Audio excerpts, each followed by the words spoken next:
हिंदी अकादमी दिल्ली की ओर से भाषाई समगोष्ठी का आयोजन किया गया। इस समगोष्ठी का विषय था हिंदी का उर्दू और संस्कृत के साथ अंतः संबंध। कार्यक्रम का आरंभ दीप प्रज्वलन के साथ किया गया। वक्ताओं के स्वागत के साथ ही कार्यक्रम का आरंभ हुआ। कार्यक्रम को हिंदी अकादमी की उपाध्यक्षा का सानिध्य भी प्राप्त हुआ।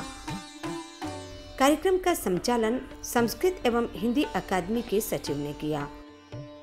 कार्यक्रम में भाषाई पारस्परिक संबंध, उनका विकास, समय समय पर आए भाषाई बदलाव, उनके कारण, भाषाई मुद्दे, भाषाई राजनीति आदि विभिन्न पक्षों पर चर्चा एवं विचार विमर्श किया गया। आज हम जिस चीज पर यहाँ बात करने आए हैं वो सारी चीजें खुलेंगी कि ऐसा क्यों होता है, ये क्या है, ये कौन सा संबंध है आखिर। तो मैंने ये कहा ये तीन अवस्थाएं हैं, जो तीनों भाषाएं हैं, भाषाएं तो और भी बहुत हैं, तीनों भाषाएं हैं वो हमारे बिल्कुल आसपास हैं, जो हमारे अंतर मन में भी बराबर चलती रहती हैं। ये लगातार एक प्रवाही चेतना प्रवाही स्थिति है जिसमें कि आदान प्रदान का सदियों पुराना संबंध है। कुछ शब्द चलते हैं, कुछ शब्द नहीं चल पाते, और फिर एक कुछ दो भाषाओं के शब्द मिल जाते हैं। और फिराक और पूरी ने तो पूरी एक लिस्ट दी है, मैं आपसे शेयर करूंगा। बार बार उर्दू का शब्द, हिंदी का शब्द, अंग्रेजी का शब्द भी आएगा। आज तो हिंदी में तत्सम तत्व देशज विशेषज है तो अंग्रेजी के शब्द आ रहे हैं। हाँ, दिक्कत क्या है कि जब भी बहुलता हो जाती है, क्योंकि श्रीलाल शुक्ल ने कहा कि बहुत कठिन है भाषाई दुरूहता के साथ जीना। जब एक भाषा के शब्द दूसरी भाषा के ऊपर पूरी तरह से लग जाते हैं तो उसके सहज प्रवाह में बाधा आ जाती है। तो एक पूरी एक लिस्ट दी है उन्होंने कि किस तरह से अरबी, फारसी और हिंदी और संस्कृत के शब्द युग्म बने हैं जिनको कोई भी तलवार काट के अलग नहीं कर सकता, फिरका परस्त ताकतें अलग नहीं कर सकती है। लोक जीवन के साथ अगर हम कहते हैं कबीर को उद्धृत करके बार बार कि कबीरा संस्कृत खूब भाषा बहता नीर, संस्कृत मर चुकी है, तो ये मानसिकता है जो किसी भी भाषा को मानने के लिए तैयार है। अंग्रेजी का जो आज इंटेलेक्ट है, अंग्रेजी का जो विमर्श है वो ये मानकर चल रहा है कि कोई भी भारतीय भाषा जो है वो जीवित भाषा नहीं है, क्योंकि सबके ऊपर एक स्वामित्व की स्थिति में है वो, और लगता है उसको कि केवल अंग्रेजी ही चलेगी। अब दिक्कत क्या है, और ये सेमिनार, ये संगोष्ठी क्यों महत्वपूर्ण है, क्योंकि अंग्रेजी का जो मास्टर लैंग्वेज बनने का जो पूरा एक साम्राज्यवादी रथ चल पड़ा है, उसको रोकने का काम उर्दू, संस्कृत और हिंदी की त्रिवेणी ही करेगी। ये काम हमारे साहित्यकारों ने किया है। प्रेमचंद की भाषा को देखिए, तुलसीदास की भाषा को आप देखिए, आप निराला की भाषा को देखिए, आप देखेंगे कि कहीं भी ये विभेद नहीं है। ये विभेद तो पैदा किया गया सियासत का विभेद है। हिंदी का उर्दू के साथ साथ बहाव, और बीच बीच में हिंदी और उर्दू वो बहुत घनिष्ठ सहेली की तरह, जिसे हमारे यहाँ गुइयाँ कहते हैं, साथ में बैठ जाना और एक दूसरे को धीरे से बहुत मोहब्बत से कुछ थोड़ा सा सराहा देना, कभी थोड़ी सी कुछ गलतियाँ बता देना, थोड़ा सा एक दूसरे को कभी कभी सहारा दे देना, और कभी कभी एक दूसरे को थोड़ा बहुत फटकार भी देना, जो अच्छी दोस्तें, अच्छी सहेलियाँ आपस में करती हैं। यही वो धारा है जिसके द्वारा हिंदी ने अपना प्रभाव फारसी जानने वालों पर और फारसी जानने वालों ने हिंदी पर, और इस पूरे इलाके में जहाँ खड़ी बोली, पनपी और संवरी, उस पर एक दूसरे पर डाला है। वैसे ये काम 16वीं 17वीं शताब्दी में जो जायसी और रहीम और असखान का वक्त है, से कई सदी पहले अमीर खुसरो ने शुरू कर दिया था। वो गांव कस्बों में बोली जाने वाली भाषा को पहचान भी चुके थे, उसे हिंदवी नाम भी दे चुके थे और उसमें लिख भी रहे थे। मिलाने और जोड़ने का काम भी काफ़ी हद तक उन्होंने अपनी एक गज़ल में, जिसमें एक मिसरा फारसी का है और एक हिंदवी का, वो कर चुके थे। सुनिएगा।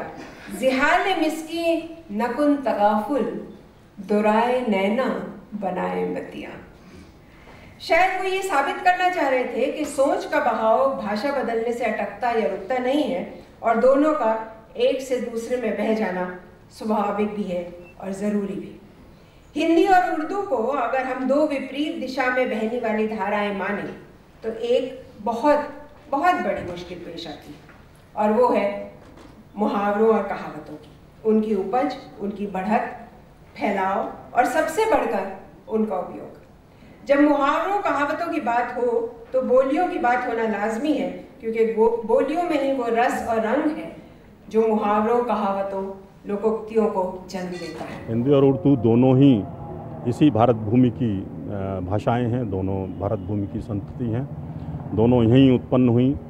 और मेरी समझ में यह है कि खड़ी भाषा हिंदी के जिस रूप में तत्सम तद्भव संस्कृत शब्द आते हैं और देवनागरी में लिखी जाती है वो हिंदी हो जाती है, और वही भाषा जिसमें अरबी, फ़ारसी और तुर्की के शब्द आ जाएं और नस्तालिक में लिखा जाए वो उर्दू हो जाती है।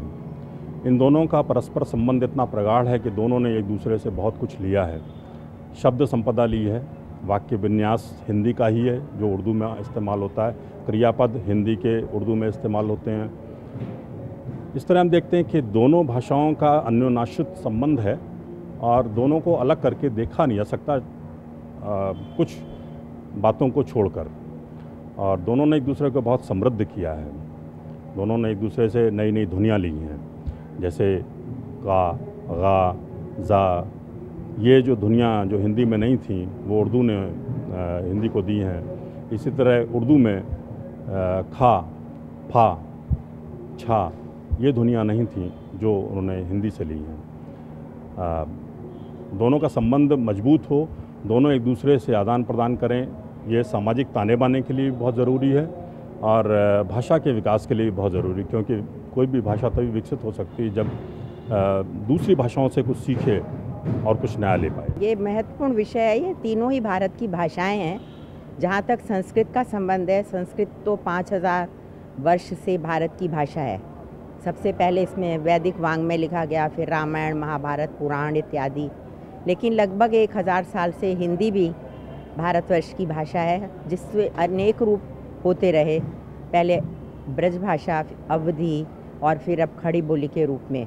बीच बीच में इसमें दूसरी भाषाओं के कई शब्द भी मिलते रहे हैं, अरबी, फ़ारसी और वर्तमान में उर्दू भाषा के शब्द। तो ये एक ऐसी भाषा है जैसे कोई नदी का प्रवाह होता है, लगातार बह रहा है और उसमें जो भी रास्ते में भाषाएं आ रही हैं, बोलियां आ रही हैं, उसके शब्द, उसका कथ्य, उसका प्रतिपाद्य उसमें समाहित होता चला जा रहा है।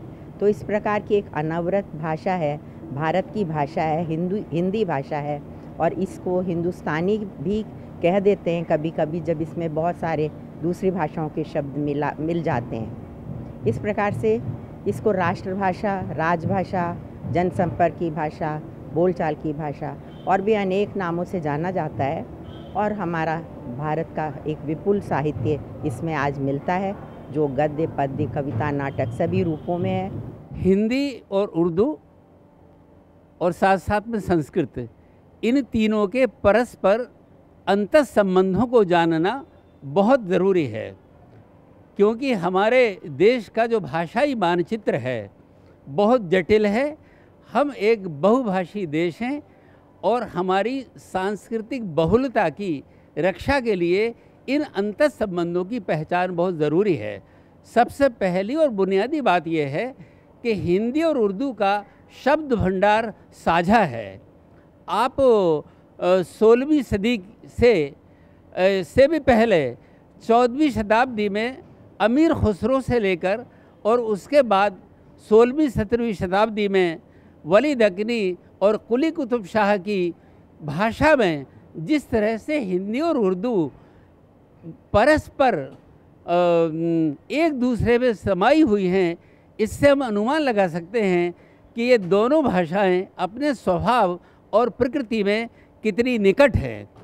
दूसरी बात यह है कि अक्सर ये एक भ्रांति फैलाई जाती है कि उर्दू की लिपि या जो उर्दू भाषा है वो एक विदेशी भाषा है, उसका हिंदी से कोई संबंध नहीं बैठता। मैं ये बात आपको बताना चाहता हूँ कि उर्दू की 35-36 ध्वनियों में से कुल नुक्ते वाली जो 6-7 ध्वनियाँ हैं वो अरबी और फ़ारसी से ग्रहित है।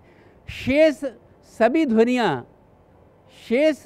ध्वनियाँ हिंदी और उर्दू में साझा हैं। मिसाल के तौर पर आप ये देखिए कि उर्दू में कोई ऐसा वाक्य नहीं होगा जिसमें भा, फा, था या घा वर्ण ना आते हों। ये वर्ण फारसी में नहीं है, इसलिए कि फारसी में महाप्राण ध्वनियाँ ही नहीं हैं। फारसी में पे तो है और फे है, लेकिन फा नहीं है। अगर हम फा से वर्ण बनने वाले अक्षर ढूंढेंगे फारसी में तो वो नहीं मिलेंगे। तो उर्दू में जो महाप्राण ध्वनियाँ हैं, यानी हर वर्ग का दूसरा और चौथा अक्षर, उन्हें महाप्राण ध्वनियाँ कहते हैं। जैसे का के बाद खा, गा के बाद घा, इस तरह ता के बाद था, टा के बाद ठा। तो ये महाप्राण ध्वनियाँ हिंदी से उर्दू ने ली हैं।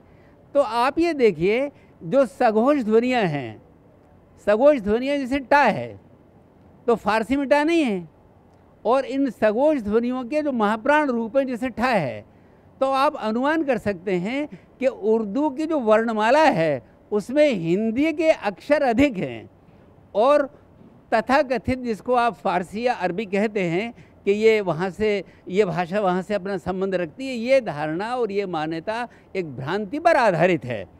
तो हिंदी और उर्दू का संबंध शब्द संपदा के आधार पर, वर्णमाला यानी जो अक्षर समूह है इसके आधार पर, और तीसरी और सबसे महत्वपूर्ण बात यह है कि हिंदी की 1000 वर्ष की जो काव्य परंपरा है और उसके समानांतर रूप से विकसित जो उर्दू की 600-700 साल की जो काव्य परंपरा है।